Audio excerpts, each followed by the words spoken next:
Hello বন্ধুরা, কেমন আছো? আশা করি ভালো আছো, আর আমিও খুব ভালো আছি। তো আজকে রাত্রে কি রান্না হচ্ছে তাই দেখো। আজকে যে রাত্রে যে রান্নাটা করব সেই রান্নার রেসিপিটা নিয়ে তোমাদের সামনে আমি চলে এসেছি।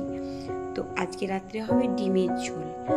তো রান্নাটা তোমরা দেখতে থাকো, আমি কিভাবে রান্নাটা করছি, সঙ্গে থাকো।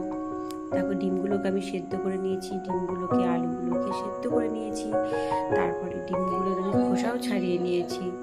দেখো, আলুগুলো এখনও ফুটছে, আলুগুলো সেদ্ধ হয়নি, ডিমটা কিন্তু সেদ্ধ হয়ে গেছিলো।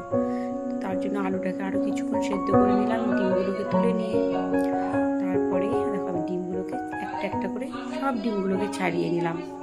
তারপরে করেছিলাম কি, পটল ভাজা। তো দেখো, ডিমের জন্য সব মশলা করে রেখেছিলাম, তাই তোমাদেরকে একটু দেখিয়ে দিলাম মশলাগুলো দিয়ে। প্রথমে দেখো আমি পটলটাকে একটু ভেজে নিলাম, মানে রাত্রেবেলা মেনু তো অত বেশি কিছু লাগে না, তো পটল ভাজা, আলু সেদ্ধ আর ডিমের ঝোল করেছিলাম। আর দিনেকার একটু মানে খাসির মাংস রান্না করেছিলাম, সেই মাংসটাও একটু রয়ে গেছে। দেখো, ডিমগুলোকে আমার লাল লাল করে ভাজা হয়ে গেছে। তারপরে দেখো আমি কড়াইয়ে একটু তেল দিলাম, তারপরে দিলাম কি গোটা জিরে, তারপরে দেখো একটু গোটা এলাচ, দারচিনি, শুকনো লঙ্কা, তেজপাতা এগুলো দিয়ে দিলাম। তারপরে কেটে রাখা সেদ্ধ আলুগুলো দিয়ে দিলাম। এবার একটু হলুদ দিয়ে একটু লবণ দিয়ে ভালো করে একটু লাল লাল করে একটু ভেজে নিলাম। তারপরে আলাদা করে দেখো পেঁয়াজ কুচি করানো ছিল, সেই পেঁয়াজ কুচিগুলো দিয়েও আলুটাকে একটু বেশ করে ভেজে নিলাম। তারপরে করে তো মশলাগুলো বাটাতে বা মশলা বলে সেই তরকারির টেস্ট তো খুব সুন্দর হয়, কিন্তু আমরা তখন ধরো অলস কুড়েমি হয়ে গেছি, যত শর্টকাটে পারি ততই চেষ্টা করি সেটা তাড়াতাড়ি হয়ে যায়।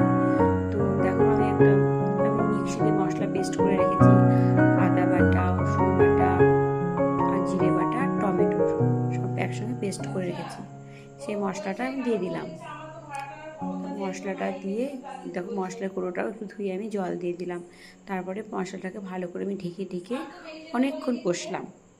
কষার পরে তারপরে বাবা ওইদিকে খাওয়ার জন্য তাড়াহুড়ো করছিল, বাবা তো অসুস্থ, বাবাকে টাইম মতো খেতে দিতে হয়। ওই জন্য বাবা মানে বেশিক্ষণ তোমাদেরকে আমি ভিডিওটা দেখাতে পারিনি, খুব শর্টকাটের মধ্যেই দেখাচ্ছি। বাবা যেহেতু খাওয়ার জন্য তাড়াহুড়ো করছিল, তো দেখো ভালো করে মশলা কষিয়ে জল দিয়ে আমি ডিমগুলো জলের মধ্যে দিয়ে দিলাম। এদিকে আমার ভাতটাও হয়ে গেছিলো। তারপরে দেখো ঝোলটা ফুটেও নি ঠিকঠাক মতো, বাবাকে ওখান থেকেই ঝোলটা তুলে একটু দেওয়া হলো। তারপরে দেখো খেতে বসে গেছি।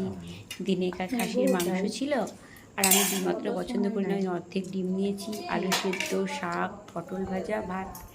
ভিডিওটা কেমন লাগলো? ভালো লাগলে লাইক, শেয়ার, প্লিজ।